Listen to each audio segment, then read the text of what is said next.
Bonsoir à tous, bienvenue dans le 7-8 Sport, l'émission consacrée à l'actualité sportive dans le département. Tout de suite, le sommaire de votre magazine.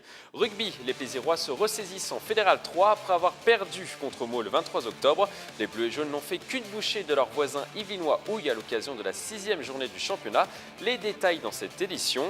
Boxe, il est l'un des plus grands espoirs de la team Farouja à Elancourt. Galus Coulon, 26 ans, va tenter de remporter ce vendredi 4 novembre la finale du tournoi de France contre Massy Tachour du club de Fontenay-sous-Bois. Portrait du boxeur elancourtois dans ce magazine. Rencontre insolite, la Hollandaise Soraya Wadjoudi, 18 ans, l'une des plus grandes championnes de taekwondo et de karaté au monde, était à 50 ans en Yvelines. La sportive a passé quelques jours en famille chez son grand-père à Montigny-au-Bretonneux pour les vacances. Nous en avons profité pour la rencontrer. Gros plan à présent sur les principaux résultats du week-end.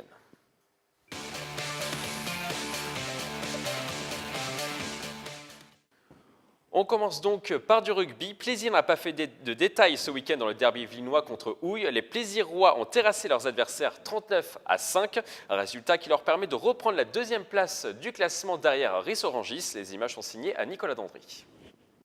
Les Plaisirois se ressaisissent en Fédéral 3 après avoir perdu contre Meaux le 23 octobre.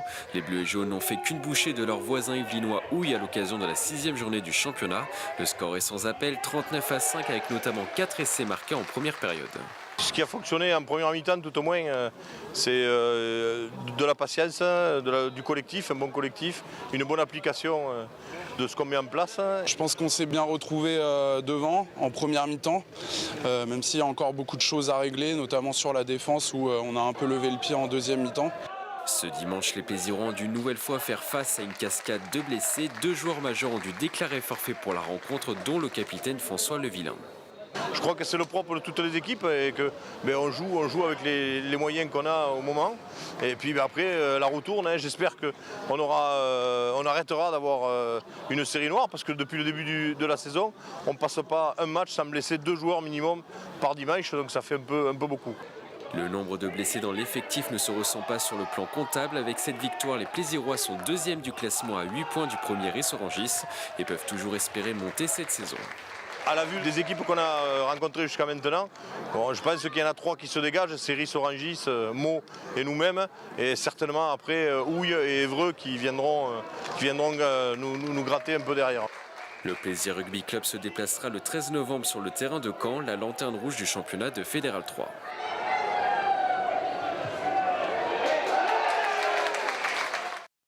On ouvre à présent une page basket. Ce samedi soir, Trappes a remporté son 2e match de la saison en National 3. Les 51ois se sont imposés à l'extérieur contre leurs voisins yvelinois Marly-le-Roi. La partie a été indécise jusqu'au dernier moment et ce sont finalement les trappistes qui sont repartis de leur déplacement avec une victoire 61-58. Un résultat qui leur permet de remonter à la 6e place du classement, seulement 3 points du leader Sceaux. On écoute le trappiste Abgué Barakaou. Il revient sur le début de saison de l'équipe au micro de Nicolas Dandry. On est encore en rodage. Il y a eu des absents, il y a eu des petits soucis, on va dire des petits pépins physiques. Et donc je pense que là on est sur la bonne pente ascendante. Ça devrait le faire normalement, mais il nous faut encore quelques semaines de rodage. On a un effectif de qualité. Voilà, et on a des grands, on a des petits qui courent, on a des shooters très adroits. Honnêtement, on a une équipe homogène et complète. Après, c'est plus du travail ensemble, du vivre ensemble qui va nous amener des performances. Un mot de boxe à présent, il est l'un des plus grands espoirs de la team Farouja à Elancourt. Galus Coulon, 26 ans, va tenter de remporter ce vendredi 4 novembre la finale du tournoi de France contre Massy Tachour, issu du club de Fontenay-sous-Bois. Portrait du boxeur elancourtois, un montage de Romain Rusmini. 26 ans, 1m80 pour 66 kg, Galus Coulon est aujourd'hui l'un des meilleurs boxeurs en Ile-de-France dans la catégorie des poids moyens. Le trappiste qui s'entraîne avec la team Farouja à Elancourt a commencé la boxe à 17 ans après être passé par le football. J'étais plus un solitaire, j'étais plus individualiste, donc je me suis dit pourquoi pas me tourner vers la boxe parce que c'était quelque chose qui m'a toujours attiré en regardant les vidéos de Rocky, Mike Tyson, etc.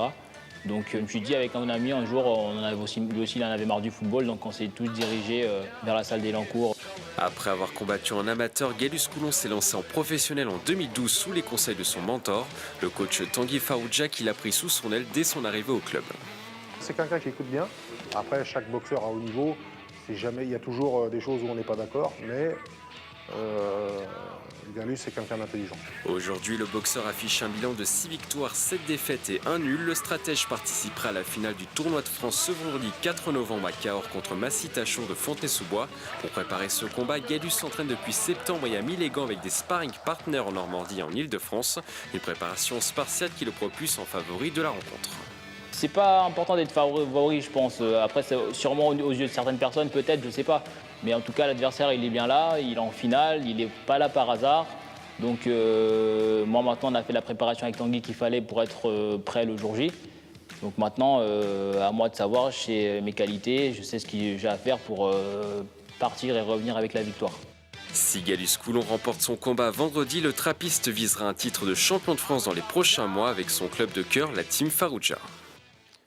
TVFI 78 vous propose à présent une rencontre insolite. Soraya Wadjoudi, son nom ne vous dit peut-être rien et pourtant c'est l'une des plus grandes championnes de karaté et de taekwondo au monde. La sportive était à Saint-Quentin-en-Yvelines pour passer du temps avec sa famille à Montigny-au-Bretonneux. La sportive a également réalisé des vidéos pour les réseaux sociaux.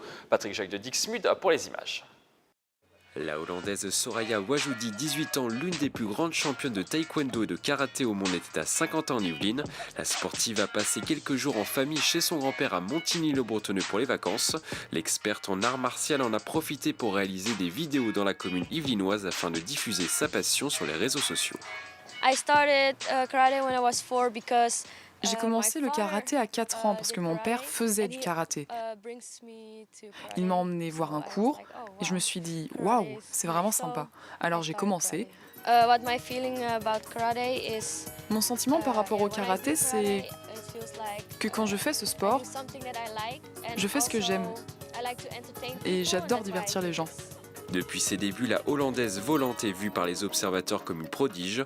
Des espoirs confirmés par ses performances sportives, Soraya a remporté des dizaines de trophées majeurs.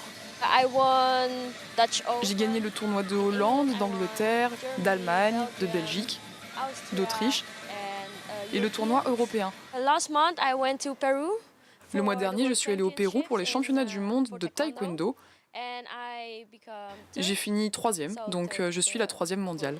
La sportive a également participé à plusieurs émissions de télévision comme la version hollandaise d'un incroyable talent en mai dernier. Le show est regardé par plusieurs millions de téléspectateurs.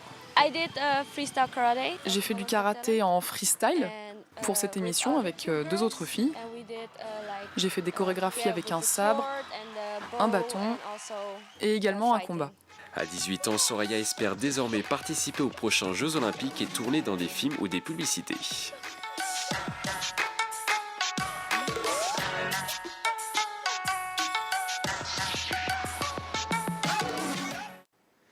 On prend maintenant le large dans cette émission. 3 Yvelinois participeront à l'édition 2016 du Vendée Globe. Les Versaillais Tanguy de Lamotte et Éric Bellion ainsi que le Rambolitain Louis Burton s'élanceront des Sables d'Olonne ce dimanche pour ce tour du monde en solitaire et sans escale en compagnie de 26 autres skippers.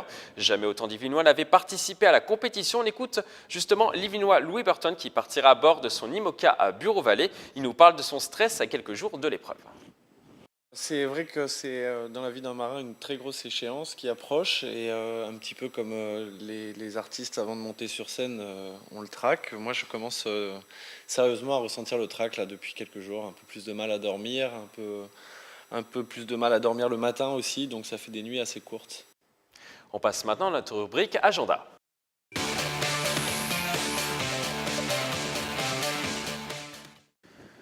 Du football pour commencer avec le championnat de promotion honneur. Trappes qui s'est imposé ce week-end 3-1 contre Sevran recevra une nouvelle fois ce dimanche à domicile. Les trappistes accueilleront à l'occasion de la 6e journée Clichy-sur-Seine. Les Saint-Quentinois tenteront de remporter leur 4e victoire de la saison pour remonter au classement. Pour le moment, les Yvelinois sont 12e sur 14 équipes engagées.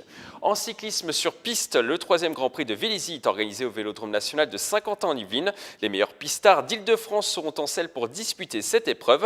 Il devrait être plus de 150 concurrents de la catégorie cadet à la catégorie Masters. Le début des épreuves est programmé à 14h30. La remise des récompenses est-elle prévue à 17h30. Plus de 500 personnes sont attendues autour de la piste pour assister à l'événement.